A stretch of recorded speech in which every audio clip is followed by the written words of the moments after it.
Hello.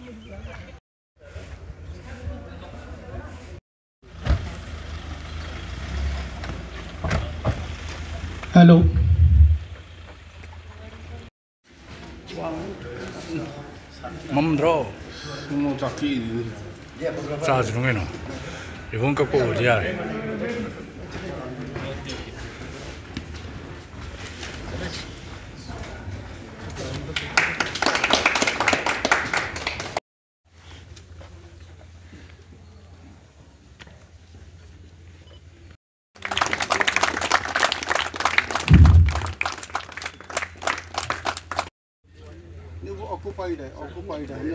Thanks to Village Secretary and President Bitam Singh, Director Innovative Group. Thank you, sir.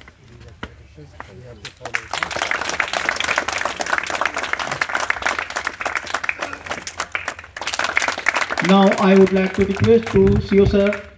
These are customs.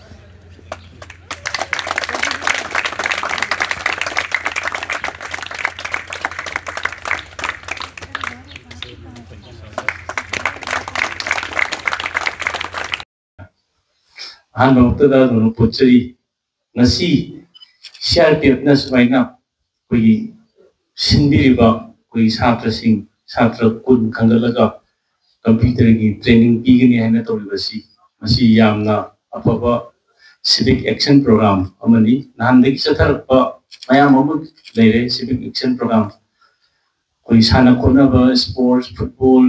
kho kabadi kan torpa singsi manungda. This is one of the best program because this is directly connecting with the students community and especially in the effective jaga sigi naha singda masigi mahi masingi extra oiba sugumba skill impart to the program ama share pinsilapasi adu matik amna punta boringai mayam nasu thodo ki nona khangirabni kuina irang kalli ngai matam dagi hauna Aiba Don Bosco ki hoji CRP na kupai toriba laiba jaga si am important na security point of view ki suyamna praja ga yamna loina na koi de laiba praja sing siga koi yam loina na adum balerpa mapam mani marakama BSF na mo player de CRP na player ana hoji CRP laiba CRP siga koi bela apu mayam da koi deploy toroga koi thamin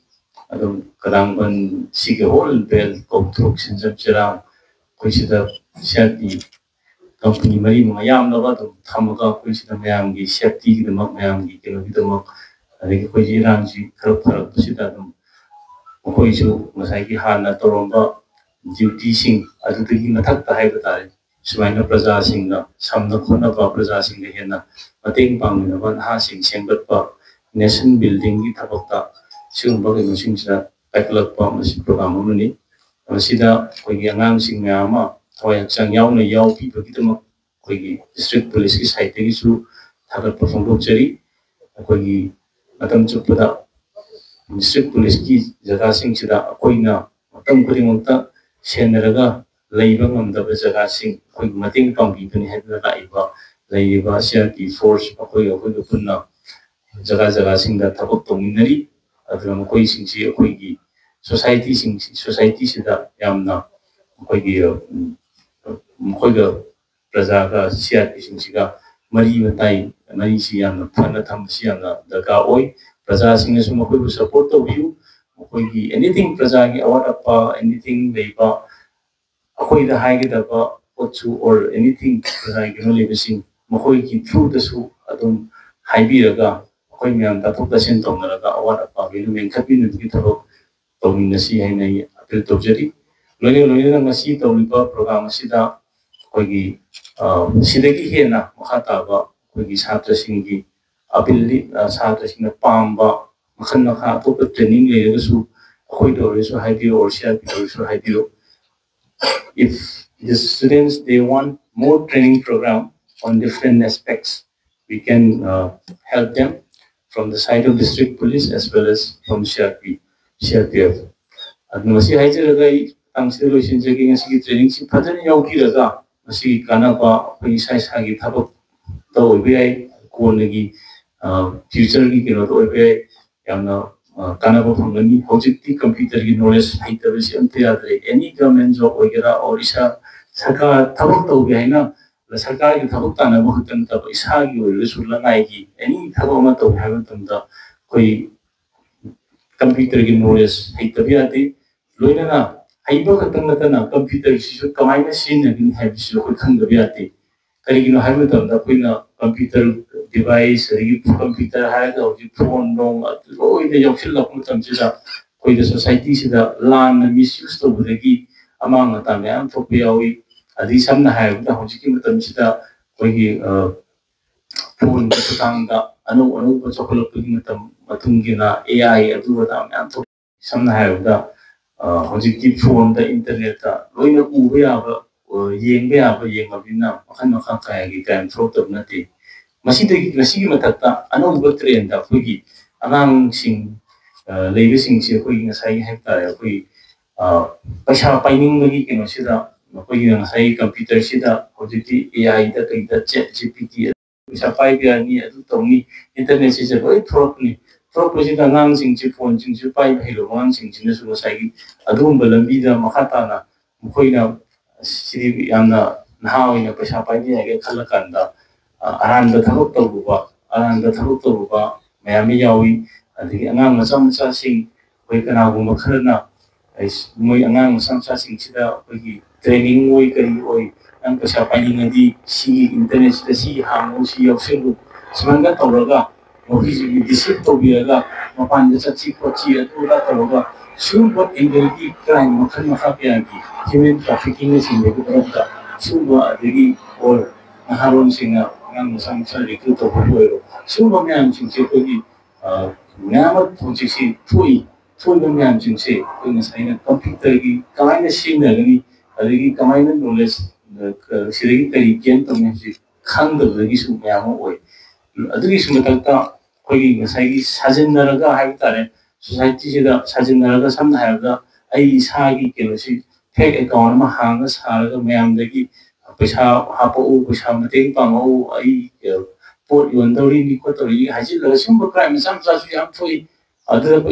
ꯄ꯭ꯔꯖꯥꯅ ꯈꯪꯗꯗꯅ ꯄꯩꯁꯥ ꯊꯥꯖꯤꯜꯂꯨꯕ ꯈꯣꯠꯆꯤꯜꯂꯨꯕ ꯃꯁꯤꯒꯨꯝꯕ ꯃꯌꯥꯝꯁꯤꯡꯁꯦ ꯑꯩꯈꯣꯏꯅ computer ꯂꯣꯏꯅ social media ꯀꯩꯀꯩ ꯂꯩꯔꯤꯕ ꯃꯌꯥꯝꯁꯤꯡꯁꯤ ꯀꯃꯥꯏꯅ ꯁꯤꯖꯤꯟꯅꯅꯤ ꯀꯃꯥꯏꯅ ꯆꯨꯝꯃꯤ ꯂꯥꯜꯂꯤ ꯀꯩꯅꯣꯝꯃ ꯁꯣꯁꯤꯌꯦꯜ ꯃꯤꯗꯤꯌꯥꯗ ꯀꯩꯅꯣꯝ ꯌꯥꯎꯕꯁꯤ ꯆꯨꯝꯃꯤ ꯂꯥꯜꯂꯤ ꯍꯥꯏꯕꯁꯤ ꯑꯩꯈꯣꯏ ꯈꯪꯗꯕꯗꯒꯤ ꯚꯦꯔꯤꯐꯥꯏ ꯀꯃꯥꯏꯅ ꯇꯧꯒꯅꯤ ꯍꯥꯏꯕꯁꯤ ꯍꯩꯇꯕꯗꯒꯤ ꯃꯁꯤꯒꯨꯝꯕꯁꯤ ꯃꯌꯥꯝ ꯊꯣꯛꯏꯅꯦꯕ ꯑꯗꯨꯅ ꯃꯁꯤꯒꯨꯝꯕ ꯃꯌꯥꯝꯁꯤꯡꯁꯤ ꯑꯩꯈꯣꯏꯒꯤ ꯈꯨꯡꯒꯪꯁꯤꯡꯁꯤꯗ ꯂꯩꯔꯤꯕ ꯅꯍꯥꯁꯤꯡ ꯏꯃꯥ ꯏꯕꯦꯟꯁꯤꯡ ꯑꯍꯟꯁꯤꯡꯁꯤꯗ ꯃꯁꯤꯒꯤ ꯑꯦꯋꯦꯔꯅꯦꯁ ꯄꯤꯕꯁꯤꯁꯨ ꯌꯥꯝꯅ ꯗꯔꯀꯥꯔ ꯑꯣꯏ ꯑꯗꯣ ꯍꯥꯏꯔꯤꯕ ꯄꯣꯠꯁꯛꯁꯤꯡꯁꯤ ꯉꯁꯥꯏꯒꯤ ꯑꯩꯈꯣꯏꯒꯤ ꯂꯩꯀꯥꯏꯁꯤꯗ ꯂꯩꯔꯤꯕ ꯏꯆꯤꯟ ꯏꯅꯥꯎ ꯑꯉꯥꯡꯈꯩꯁꯤꯅ ꯃꯁꯤꯒꯤ ꯅꯣꯂꯦꯖꯁꯦ ꯂꯩꯕ ꯇꯥꯔꯒꯗꯤ ꯏꯃꯨꯡ ꯑꯃꯃꯝꯗ ꯑꯉꯥꯡ ꯑꯃꯃꯝ ꯀꯝꯄ꯭ꯌꯨꯇꯔꯒꯤ ꯃꯇꯥꯡꯗ ꯐꯖꯅ ꯈꯪꯕ ꯅꯣꯂꯦꯖ ꯈꯪꯕ ꯂꯩ ꯇꯥꯔꯒꯗꯤ ꯃꯈꯣꯏꯒꯤ ꯏꯃꯨꯡꯗ ꯑꯆꯧꯕ ꯄ꯭ꯔꯣꯕ꯭ꯂꯦꯝ ꯑꯃ ꯇꯧꯔꯛꯄ ꯃꯇꯝꯗ ꯃꯗꯨꯗꯒꯤꯁꯨ ꯀꯟꯕ ꯑꯗꯨꯝ ꯉꯝꯒꯅꯤ ꯍꯥꯏꯅ ꯑꯩ ꯊꯝꯖꯒꯦ ꯑꯗꯣ ꯃꯁꯤ ꯍꯧꯖꯤꯛꯇꯤ ꯑꯩꯈꯣꯏꯅ ꯉꯁꯥꯏ ꯃꯃꯥꯡꯗ ꯑꯗꯨꯝ ꯍꯥꯏꯅꯈꯤꯕ ꯃꯌꯥꯝ ꯑꯃ ꯂꯩ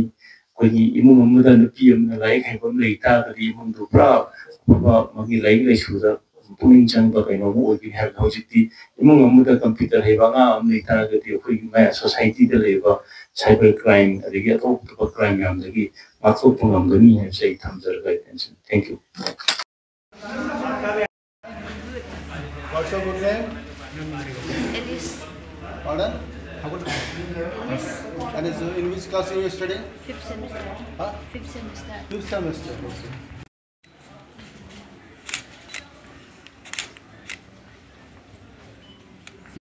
Yeah.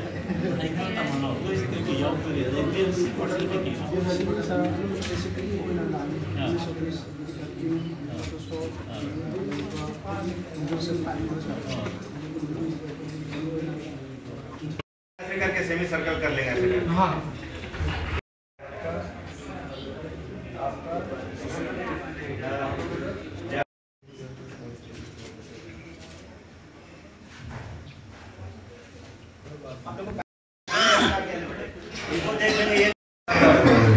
Yang pesampai ini yang mana? Asma binaha, ya jadi kumar surai. Masih kamu itu yang mana? Buat tilik tanah kota, macam macam kuba kau tinggal tanah kota nak, kita dulu kita करोड़पति मानना नई चाहिए लोग आदा अदुब अनांग सिंगा मीस देखी जैसा कि सन्ना है तो नई जब मांगा वही लेगी हेंग दे दिया पुरुष दिया असंग क्लीनेट का तो गना था वाली तो बिना ता तो बिशु में दना अगर सी नई कंप्यूटर से पाइता लगी वेरीफाई तो हुआ सी को सी चुम्रा लांड्रा वेरीफाई तो माने हाइबरे का को हमारे मसी चुम्रा लांड्रा गूगल से संग की